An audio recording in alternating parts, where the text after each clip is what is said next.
Por que que o debate continua sendo a gente precisa reduzir o gasto público? Por que que o debate não é mais nuançado? Por que que o debate não é há certos tipos de gasto público que a gente deveria reduzir e outros tipos de gasto público que a gente deveria aumentar? O debate nunca chega nisso, porque parece que é uma certa heresia você falar em aumento de gasto público. Não está sendo tanto no contexto da pandemia, mas mesmo no contexto da pandemia, a gente não conseguiu eliminar completamente esse tipo de abordagem, né, que as pessoas têm em relação a quem fala sobre aumento de gasto. Quem fala sobre aumento de gasto é automaticamente taxado de fiscalmente irresponsável, ainda que o que você esteja tentando fazer é dizer assim, não, mas olha só, tem gastos e gastos, tem certos tipos de gasto que são ineficientes e que você pode reduzir, e outros tipos de gastos que você deveria aumentar. Então, esse tipo de debate, de discussão não se vê. Agora, olha que curioso, em 2016, o Brasil pediu ao Banco Mundial, e o Banco Mundial fez, um relatório imenso que se chama Expenditure Review, é um relatório imenso de revisão do gasto público, que foi minuciosamente conduzido pelo banco junto às autoridades brasileiras, né, junto à equipe econômica. E o que eles fizeram foi pegar item por item do gasto público e fazer uma avaliação de como que aquele dinheiro estava sendo gasto e se aquilo ali estava tendo algum tipo de retorno para o tamanho do gasto, né?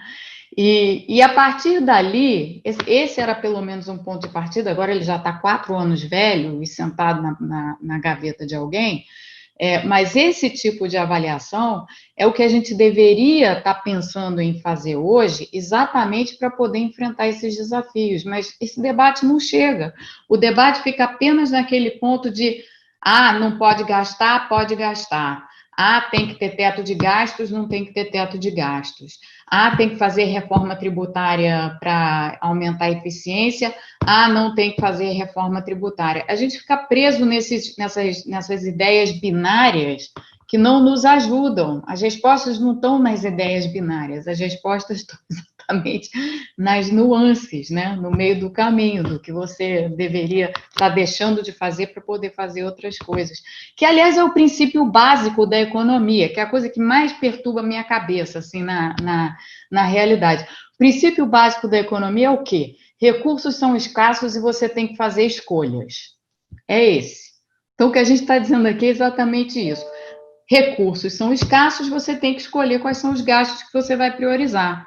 E, no entanto, a gente não faz isso. No entanto, a maneira como a gente encara esse debate é não pode gastar. Pronto, não pode gastar, porque se gastar é irresponsável. E é isso que a gente escuta dos nossos economistas. A ideia justamente é pensar de uma maneira mais ampla essa questão do novo papel do Estado. Na rigor, a reflexão é mais do que o papel do Estado, é pensar sobre o futuro do capitalismo mesmo, né?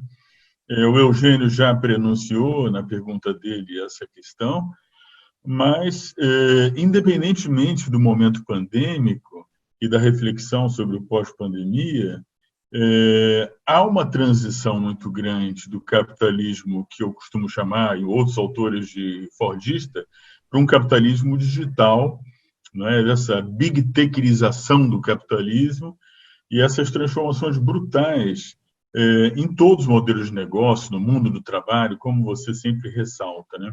O que a gente pode olhar para frente do ponto de vista do capitalismo? Quer dizer, o Piketty é bastante claro nisso. Ele falou, não defendo nenhum modelo socialista, eu defendo um capitalismo social, claro, com tributação de grandes fortunas, com combate ferrenho às desigualdades. Você conhece a obra dele, todo mundo conhece.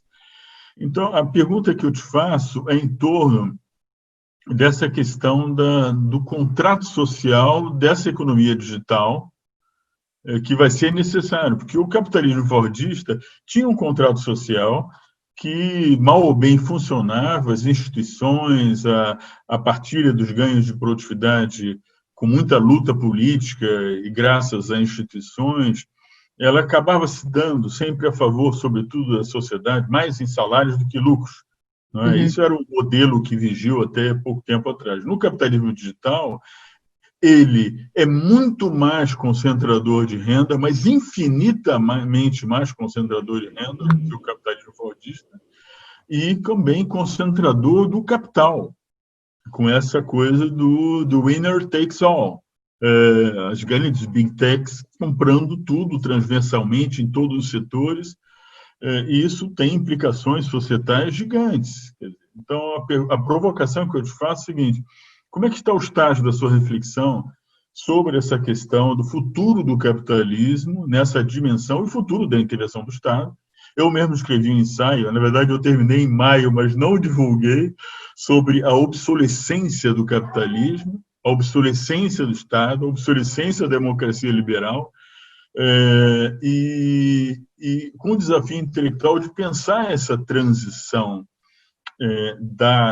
do capitalismo fordista para o capitalismo digital, e também das transições que estão em curso, né? A transição digital, claro, mas a transição ecológica, a questão ambiental, tudo isso. Qual o contrato social que você consegue vislumbrar, olhando para frente nos próximos 10, 20, 30 anos, que vai ser necessário para que o capitalismo possa adquirir essa dimensão mais social? A origem do que você está chamando, que a gente está chamando aqui de capitalismo fordista, ela remonta lá às industrializações do século XIX, né? Então, se a gente volta ao século XIX, lembrando que a Revolução Industrial Britânica foi algo à parte, só a Inglaterra conseguiu fazer aquele modelo não era replicável por ninguém. Como é que os países se industrializaram no século XIX? Aqui a gente está falando da Alemanha, da França, dos Estados Unidos, enfim, do que naquela altura eram os late industrializers, né? Simplesmente porque a industrialização no Reino Unido já havia acontecido. Todos esses processos de industrialização, que depois se transformaram no capitalismo fordista, nasceram com grandes conglomerados e grandes empresas. Então, assim, a gente tende a ter uma ideia de que no século XIX o ideário liberal era o mais relevante, porque certamente era aquele que estava mais marcado na Inglaterra, mas certamente não foi o ideário liberal que levou à industrialização desses países. Na verdade, foi um ideário completamente diferente. Foi um ideário nacional desenvolvimentista, naquela época, liderado no seu componente teórico, liderado por escritores, por pensadores do final do século XVIII e de meados do século XIX, é que eu estou pensando especificamente no Alexander Hamilton e no Friedrich List, que foram os dois grandes nacional-desenvolvimentistas de sua época e que estabeleceram mais ou menos o enquadramento de como deveria se dar a industrialização nos Estados Unidos e na Alemanha, e que depois modelos diferentes disso foram feitos em outros países. Mas como é que surgiram essas indústrias? Elas surgiram de grandes conglomerados, com imensa concentração de capital, uma enorme discrepância na distribuição de renda, discrepância essa, inclusive, muito bem documentada no realismo literário que tomou conta do final lá do século XIX. Né? Então, principalmente nos escritores franceses. O realismo francês, eu acho que literário, eu acho que retrata muito bem essas condições iniciais do que veio a ser o capitalismo fordista. Então, eu uso isso eu estou usando como uma base de reflexão para responder a sua pergunta, porque eu acho que nesse capitalismo digital que a gente vive hoje, a gente está passando por algo mais ou menos semelhante, mas evidentemente com muitas variações, né? Com muitas mudanças.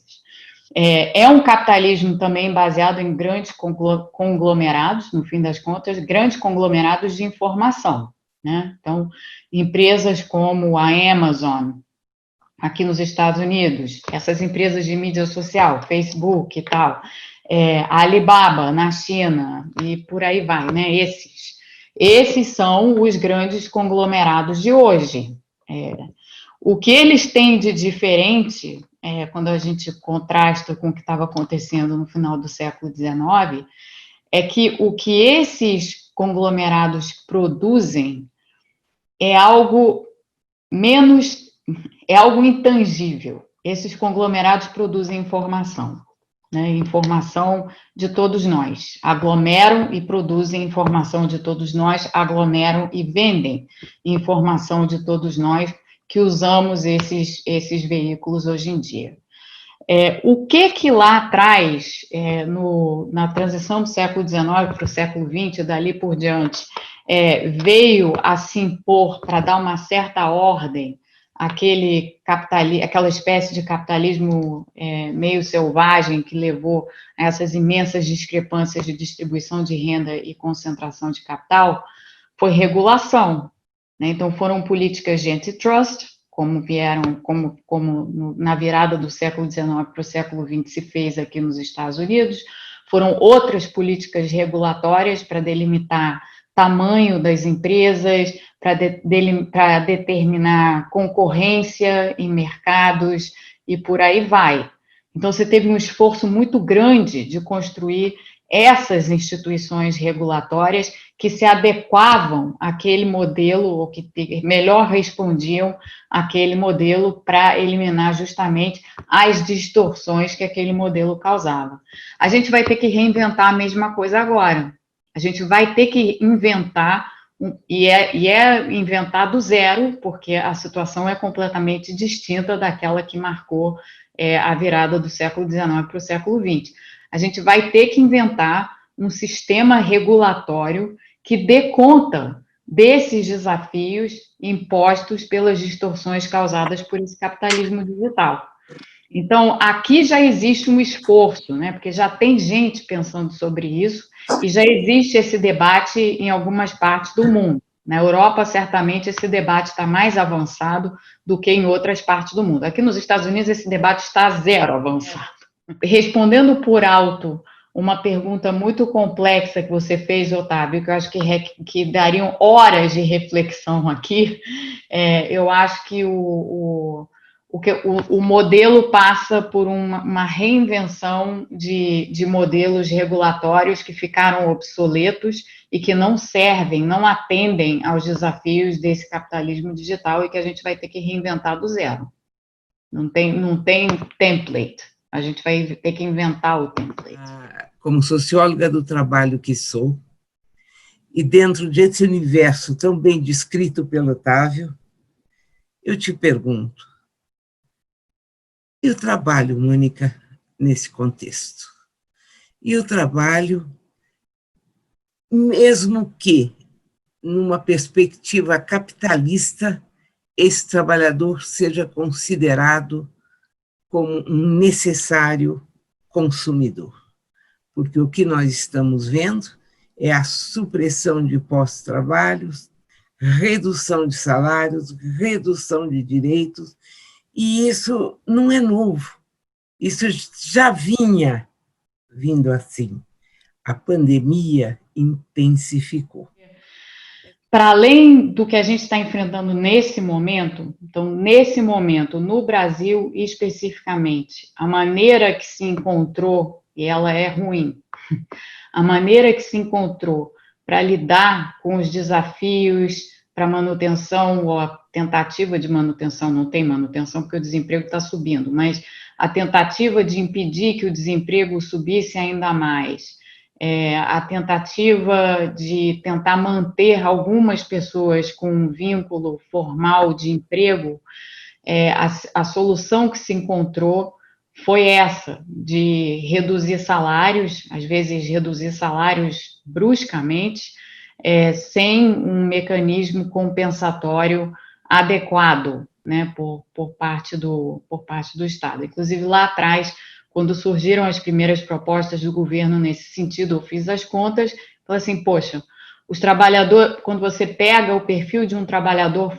que está no mercado formal de trabalho, então deixando de lado a informalidade, se você pega esse trabalhador e você olha para qual é a renda típica que esse trabalhador recebe, quando eu digo típica, é a maior parte, né, a vasta maioria, ela está aí na faixa de R$3.000 por mês. Isso é o que um trabalhador formal no Brasil, médio, recebe.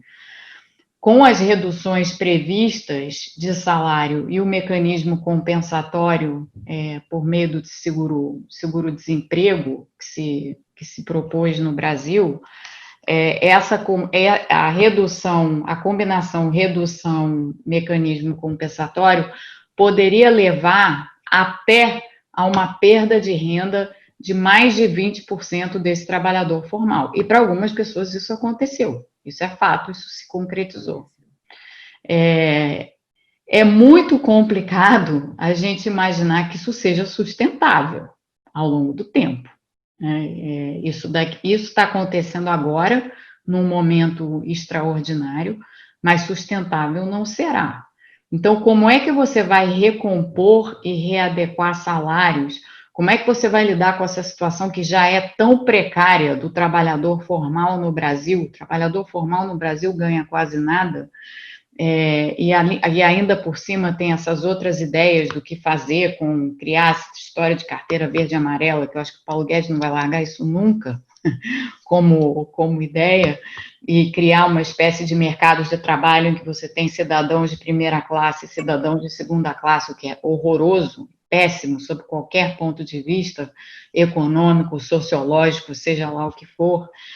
Infelizmente, nesse momento, a gente está meio sem ter capacidade de reagir a esse tipo de imposição, porque não tem diálogo, né, com esse governo, não tem diálogo em nenhum nível com esse governo. Então, isso e será para nós depois um imenso desafio, como é que você vai recompor o trabalho e as funções dessas pessoas. E aí, para além disso, tem essa reflexão mais de fundo, e que tem a ver com a questão do capitalismo digital que o Otávio colocou, que é a extinção total de alguns tipos de trabalho, né? Se cada vez mais, se a gente de fato for, por causa da pandemia, dar um salto de, digamos, 10 anos, como alguns pesquisadores imaginam, nessa transição para o capitalismo digital, ou seja, ela vai acontecer, já está acontecendo, vai acontecer cada vez mais num ritmo muito mais acelerado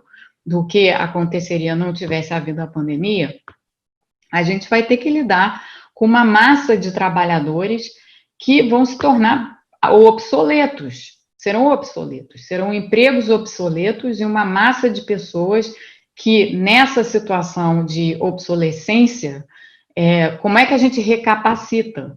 Como é que a gente faz um esforço de recapacitação dessas pessoas para que elas possam se inserir num meio de trabalho digital?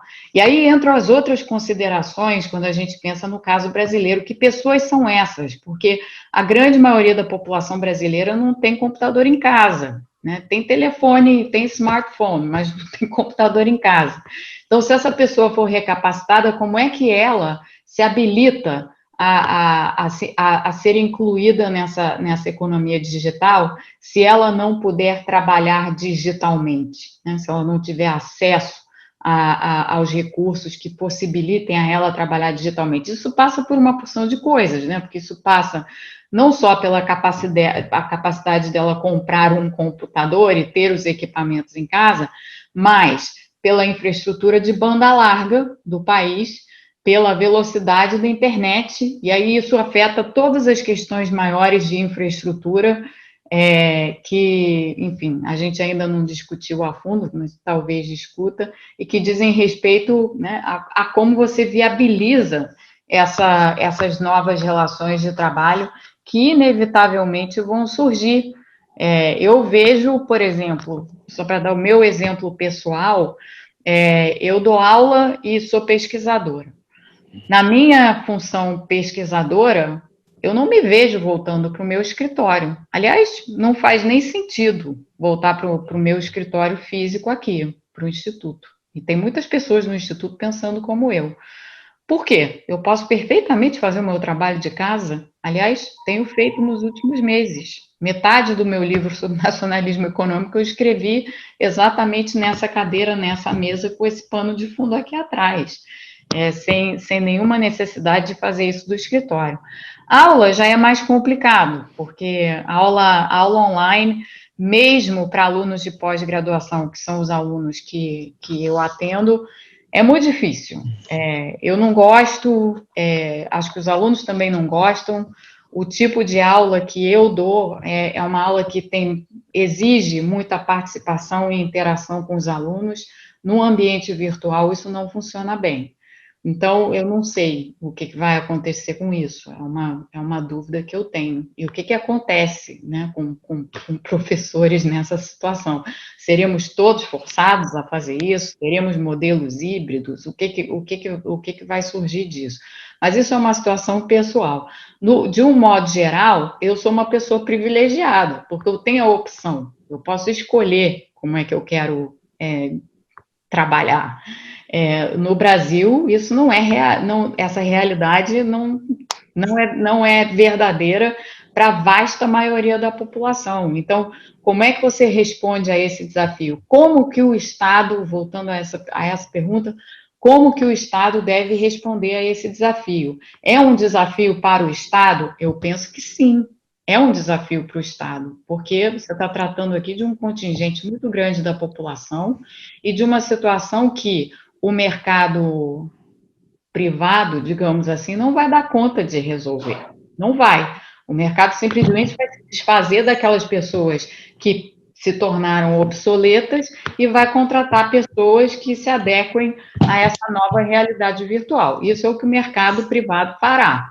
Então, cabe ao Estado ter uma política de recapacitação dessas pessoas e de tentativas de inclusão dessas pessoas no mundo digital, o que vai ser muito, muito, muito difícil no Brasil. Muito difícil. E que não vai acontecer tão cedo, porque nesse governo não acontece. Como discutir a função do Estado na medida em que existe ainda uma desconexão entre governantes e governados? Uhum. Ou seja, é muito difícil as pessoas assumirem o papel que o Estado pode ter na medida em que elas não se sentem representadas e não sentem que o modelo tradicional de democracia a representam, o respondem. Então, o Estado é sempre aquilo do outro, né? A gente fez uma pesquisa que foi capa do Valor, que mostrou que 1/3 da classe A e B fraudou, assim, tentou fraudar o auxílio emergencial. 69% conseguiram. Que era um número maior do que a porcentagem das classes D e E, que por lei teriam direito ao auxílio emergencial, conseguiram fazer. E o que mais me assustava é que essas pessoas falavam, não, mas eu nunca tiro nada do Estado, nessa nova versão do jeitinho brasileiro, de que eu tenho que me servir do Estado. E quando você vai ver de fundo, tem um papel grande da democracia representativa que não é vista como eficiente hoje, nesse momento. Então, eu não estou discutindo a democracia como valor, estou discutindo que as pessoas não se sentem representadas para isso, e obviamente que isso acaba interferindo na visão que essas pessoas têm do Estado. Então, essa é a minha primeira pergunta. A segunda questão, eu queria entender, no seu ponto de vista, sobre o debate sobre eficiência do Estado. Por que eu digo isso? Porque, para mim, tem uma falsa polêmica sobre o tamanho do Estado, uma falsa polêmica que eu resolvo fácil, falando o seguinte, olha, se tem um lugar que o Estado mínimo existe no Brasil é na favela, né? A gente tem falado isso, deixa eu falar para amigos liberais, se tem um lugar que o Estado mínimo existe, esse lugar é a favela.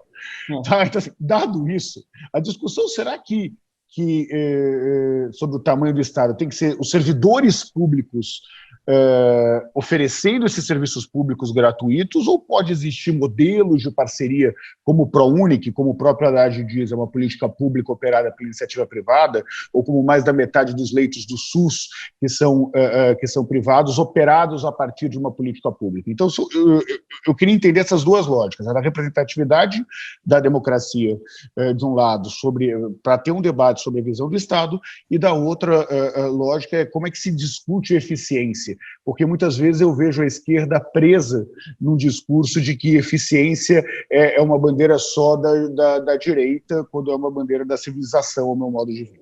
Representatividade democrática, eu acho que essa é uma enorme questão que está colocada mundo afora, na verdade, é uma questão global para todas as democracias, não à toa a gente tem visto como resposta a essa crise de representatividade a ascensão desses regimes nacional-populistas mundo afora, em algumas partes do mundo, pelo menos, e a gente sabe que isso não é uma resposta, porque, na verdade, esses são, muitas vezes, líderes autoritários que não têm nenhum compromisso com a população que eles dizem representar, e que, portanto, isso daí é uma falácia, né? Mas é uma falácia em que acaba se caindo quando você tem esse movimento generalizado de indignação com instituições que, de alguma forma, são percebidas como tendo falhado no seu papel,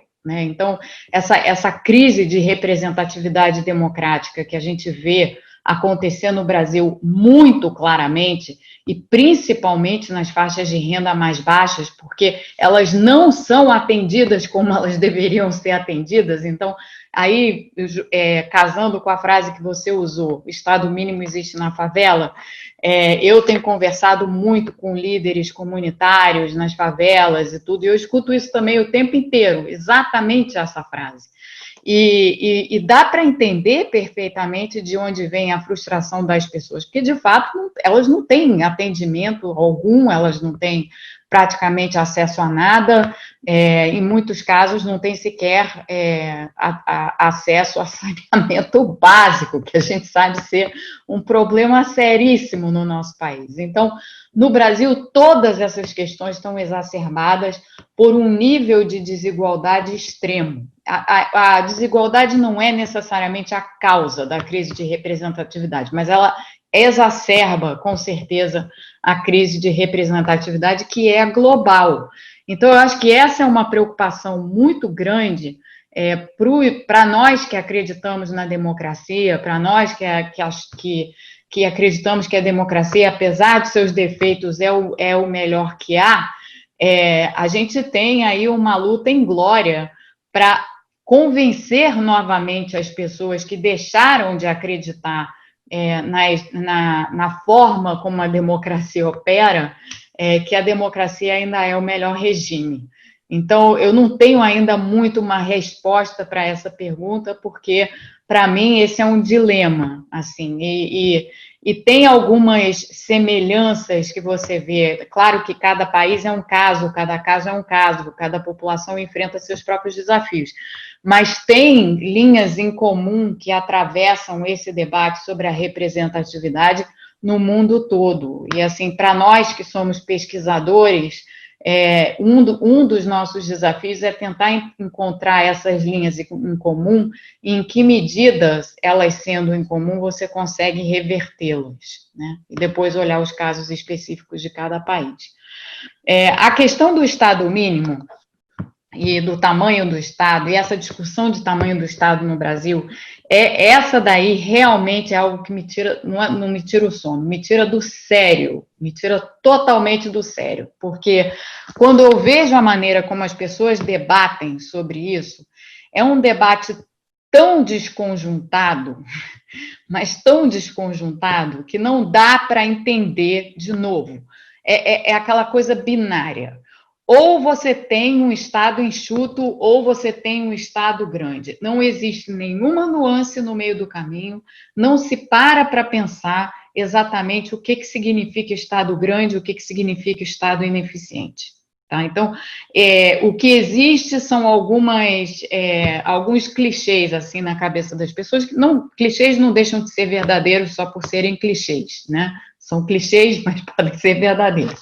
Um deles o problema no Brasil é o funcionalismo público que ganha salários muito altos. Isso daí virou uma espécie de mantra, né? As pessoas repetem isso e estão repetindo isso agora à luz da reforma administrativa. E aí você para e pensa assim, bom, tudo bem, de fato, há servidores públicos no Brasil que ganham salários excessivos, mas a vasta maioria dos servidores públicos no Brasil não ganha salários excessivos. Portanto, simplesmente partir do princípio de que você tem que reduzir os salários de todos os funcionários públicos e, ao mesmo tempo, eliminar a estabilidade do serviço público, fazer mais uma porção de mudanças que estão aí contempladas nessa mais recente proposta de reforma administrativa, é exatamente o jeito errado de você iniciar essa discussão. Porque a gente sabe que o Estado não funciona sem funcionário público, a gente precisa ter funcionário público e funcionário público de carreira, então a gente precisa ter essa estrutura de burocracia permanente, isso é super importante para o Estado funcionar direito, porque essas são pessoas que não só são dedicadas àquele trabalho, mas são pessoas que têm o conhecimento de como o Estado funciona por dentro, e essas pessoas, elas têm que estar presentes. Dá para diminuir? Dá para diminuir, mas assim, vamos pensar direito em como a gente diminui e quais são os cargos que a gente diminui. No Brasil, a gente tem essa inflação de cargos comissionados que nessa reforma administrativa, na realidade, vão aumentar, porque ela prevê um aumento de cargos comissionados. Então, quando a gente pensa em tamanho do Estado no Brasil, a gente tem que começar pensando assim, para que a gente tem tantos desses cargos comissionados, muitos dos quais vão para pessoas que não têm qualquer experiência naquela função específica que lhe foi dada por uma indicação política. Né? Então, assim, para mim, reforma administrativa deveria começar por aí. Claro, pelos super salários, mas isso é difícil, a gente sabe, os lobbies e tal, mas pensando especialmente nos cargos comissionados. Não se está pensando nisso. Estabilidade do servidor público. Pelo amor de Deus, não tem como você retirar a estabilidade do funcionário público. É mais ou menos a mesma coisa que você não ter... Eu imagino assim, outro dia eu estava tendo uma conversa muito interessante com uma pessoa que ele é consultor legislativo do Senado, e, portanto, ele é funcionário público. E ele estava tendo uma conversa muito aberta comigo, e pública, inclusive, porque isso foi lá no canal, a gente estava tendo uma conversa sobre a reforma administrativa em que ele estava sendo um crítico, quanto mais, da reforma administrativa tal qual ela foi apresentada. E aí ele fez o seguinte ponto: imagina agora se eu não tivesse estabilidade no meu cargo. Eu não poderia estar exercendo a minha função como consultor legislativo e funcionário público de criticar algo que merece ser criticado. Ou seja, a retirada da estabilidade do funcionário público, ela introduz um incentivo perverso, que é precisamente esse de você calar pessoas que são fundamentais para fazerem os checks and balances que você precisa fazer, os pesos e contrapesos que você precisa fazer dentro de uma burocracia permanente. Então, é um contrassenso absoluto o que está sendo discutido no Brasil. Há outras formas de você pensar? Óbvio que há outras formas de você pensar, como você muito bem colocou. Olhando a experiência mundo afora de outros países, tem muito dessas parcerias entre empresas privadas ou mesmo universidades, se for esse o caso, e o governo. Está cheio disso. Assim, então, sim, dá para você fazer uma coisa onde você tenha não só um maior ganho de eficiência, mas também uma maior simbiose da sociedade, se você unir pontas, né? Se você unir pontas do setor privado que possam trabalhar lado a lado com o setor público, e principalmente, porque essa é uma coisa que me perturba demais, e principalmente me perturba no contexto da pandemia. Por que cargas d'água o Brasil não tem, até hoje, um sistema de integração entre o setor público e as universidades? A gente não tem isso. A gente trabalha de uma forma completamente torta. Então, as universidades estão lá fazendo pesquisa, desenvolvendo uma porção de coisas. No início da pandemia, a gente tinha lá diversas universidades, a UFRJ, a UFMG, uma porção de outras, públicas e privadas, tentando desenvolver, por exemplo, respiradores mecânicos de baixo custo. Cadê o governo para auxiliar nesse esforço? Estava sendo desenvolvido pelas universidades, não era nem o governo. Cadê o governo para fazer a ponte, para auxiliar nesse esforço? Então, tem muito desperdício nessa discussão e tem muito desperdício de pensamento concreto, assim, de coisas que realmente poderiam ajudar. E, de novo, o debate fica preso nessas coisas mais binárias, entendeu? Vamos para o Estado mínimo, vamos tirar a estabilidade do servidor público. O servidor público é privilegiado, a gente tem que retirar os privilégios, sem nem parar para pensar do que se está falando. Então, assim, a minha visão, pelo menos, sobre esse tema é de que a discussão está totalmente torta no Brasil e que deveria estar sendo colocada em outro lugar. Sobre meritocracia.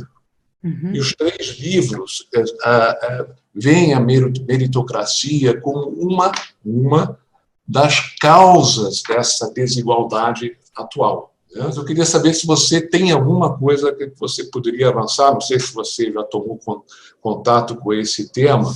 Dado essa crise no pensamento econômico predominante, não sei se ainda é predominante, mas eu acho que qual o impacto que isso vai ter sobre o ensino da disciplina chamada economia? Economistas, como todos os outros profissionais, têm uma dificuldade enorme de fazer o write-off, ou seja, a depreciação, a amortização do seu capital humano acumulado. Mas eu acho que está na hora de fazer. Qual o impacto disso sobre o ensino da economia? Essas 2 questões que eu queria levantar, meritocracia e isso aí. Tá. Meritocracia eu acho que é uma questão fascinante para se pensar. Eu não li a resenha dos 3 livros, mas agora eu vou ler, porque é algo sobre o qual eu já vinha pensando há algum tempo. Porque na questão da meritocracia tem um problema, né?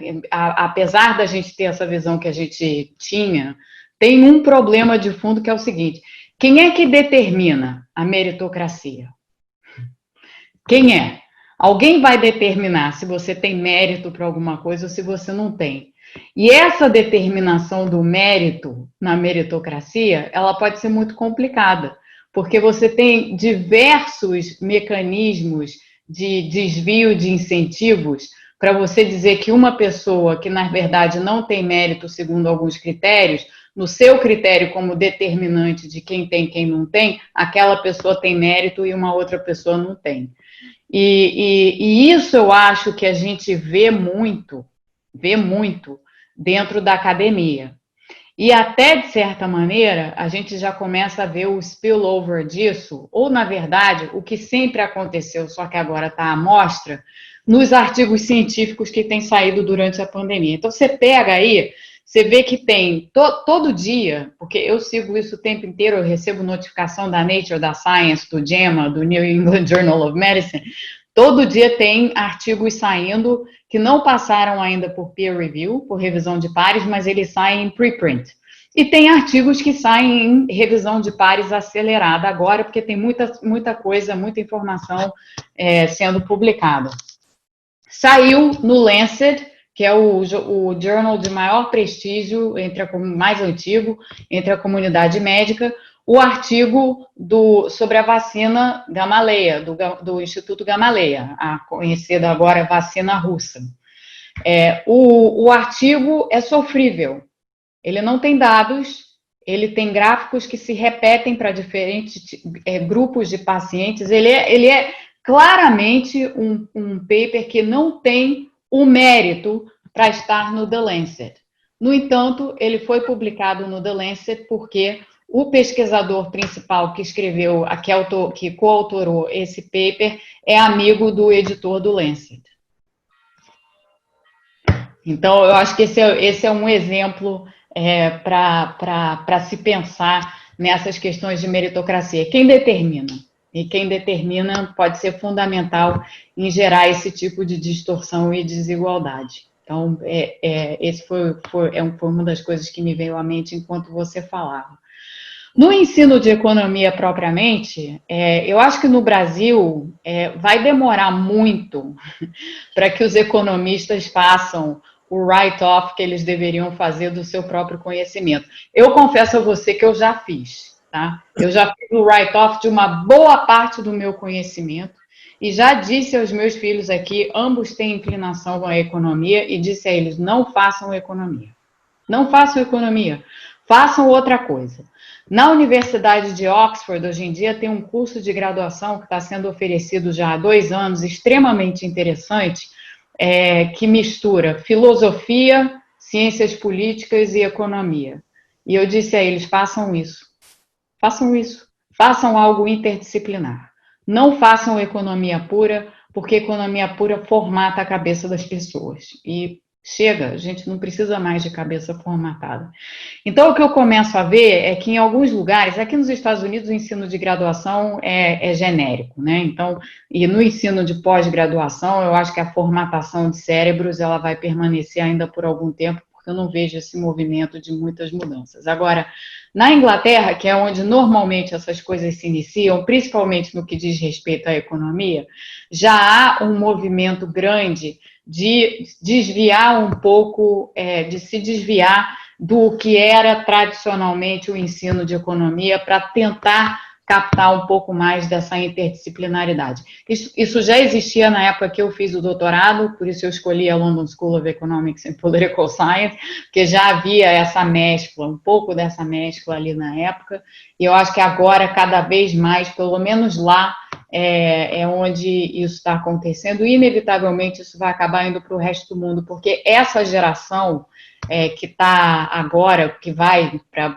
os meus filhos, pensando neles, que vão para a universidade, eles não vão se contentar em ficar sentados numa aula de microeconomia ouvindo um professor dizer que todo mundo pode ser resumido num agente representativo. Eles não vão se contentar com isso. Essa geração não tem essa cabeça, eles não pensam dessa forma. Então, eu acho que inevitavelmente vai haver uma revolução no ensino de economia. Agora, mas que os economistas no Brasil estão precisando fazer um write-off do seu próprio conhecimento, isso estou totalmente de acordo. Eu já fiz o meu. Em que medida você acha que a pandemia pode trazer um impacto na percepção, numa escala maior, da importância do Estado na economia, né? Algo que se reverta em votos e que talvez mude um pouco o rumo das coisas. A gente vai ter eleições americanas, a gente vai ter, enfim, brevemente eleições no Brasil. Enfim, queria saber de você isso. Nós temos o problema da representatividade democrática, né? Tal qual o Renato falava anteriormente, e da percepção que as pessoas têm em relação a isso, se o voto delas vale alguma coisa, ou o quanto que o voto delas vale e tal.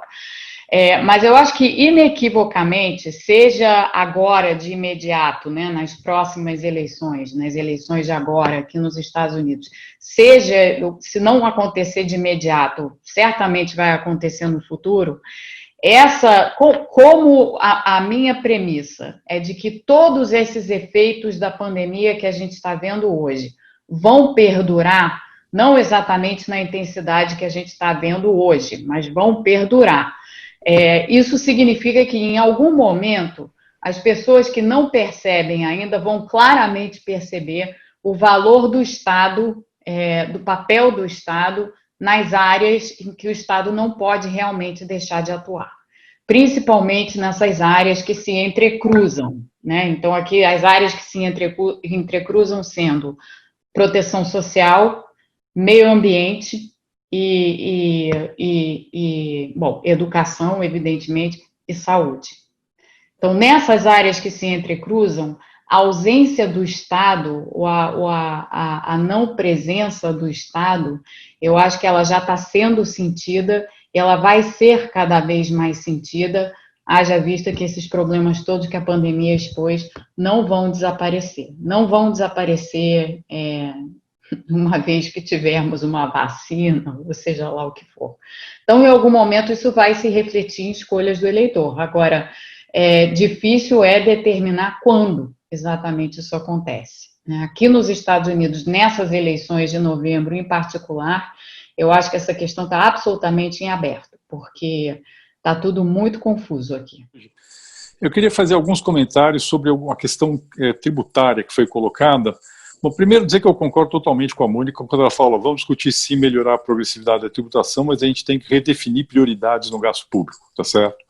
Temos que gastar melhor, temos que definir o que é mais importante, onde gastar. A gente discutiu isso aqui com o Ricardo Henriques, eu acho que ele trouxe esse tema para esse grupo de uma forma muito, bastante precisa e bastante abrangente.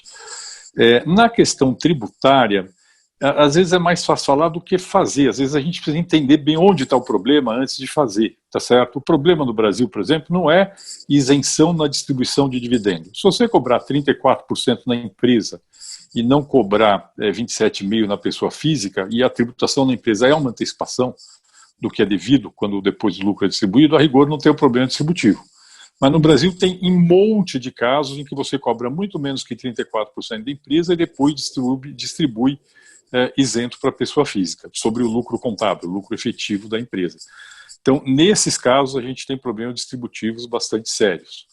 Da mesma forma, falar, por exemplo, que aumentar a alíquota marginal do imposto de renda da pessoa física, não sou contra, sou a favor, mas simplesmente fazer isso não resolve o problema no Brasil.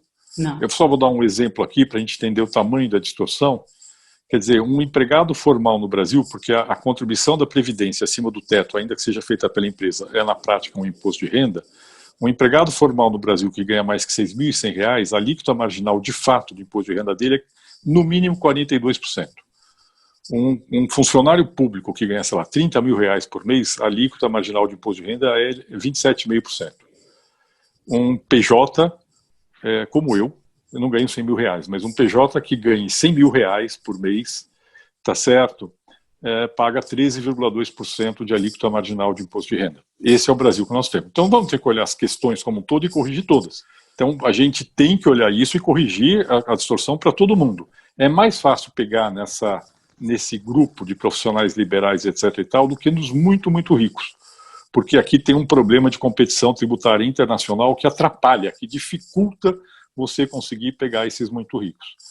E desse ponto de vista, eu acho que nós temos aí um desafio enorme, porque uma parte da solução é doméstica. O Brasil, no mínimo, podia chegar a fazer uma tributação parecida com o que outros países fazem, mas mesmo outros países têm dificuldade de, em alguns casos, não pegar uma parte da tributação da renda.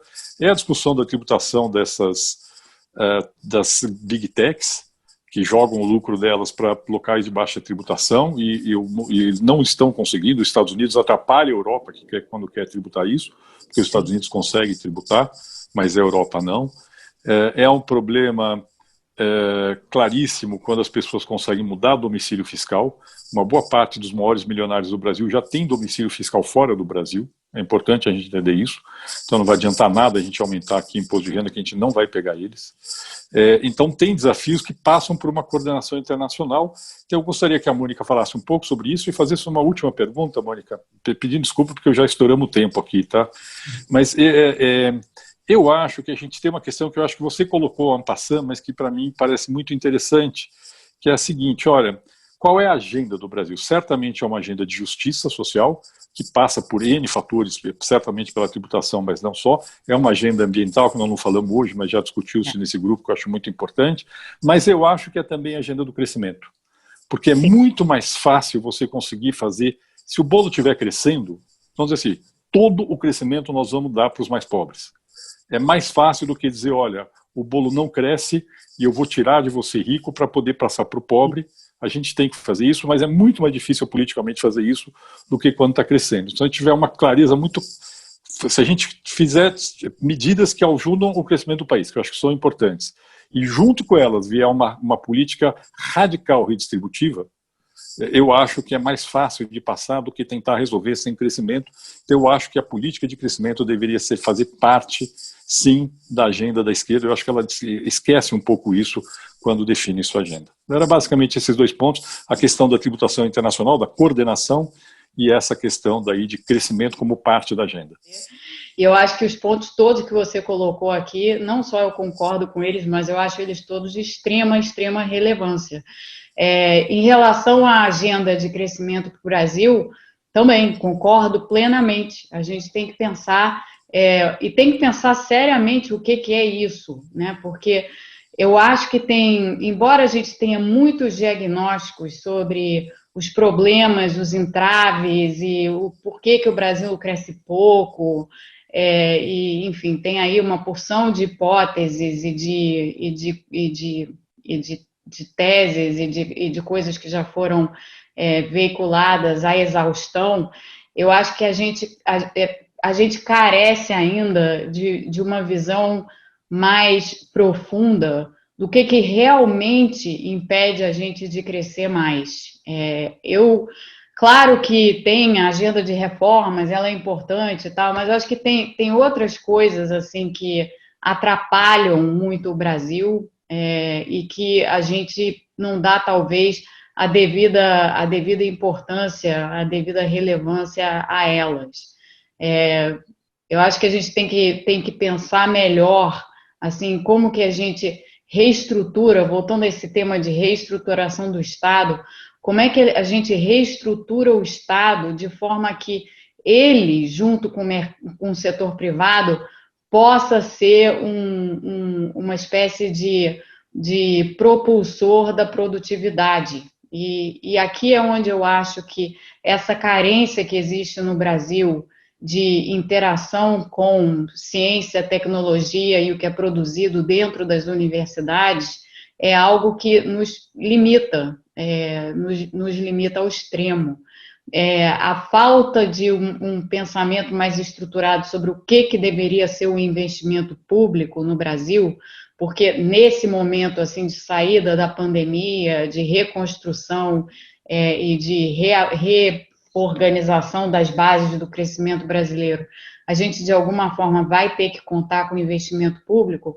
Que investimento público é esse? Como é que a gente garante que isso aconteça da melhor forma possível, evitando o que a gente já sabe que acontece no país: fraude, clientelismo, corrupção e todas essas coisas.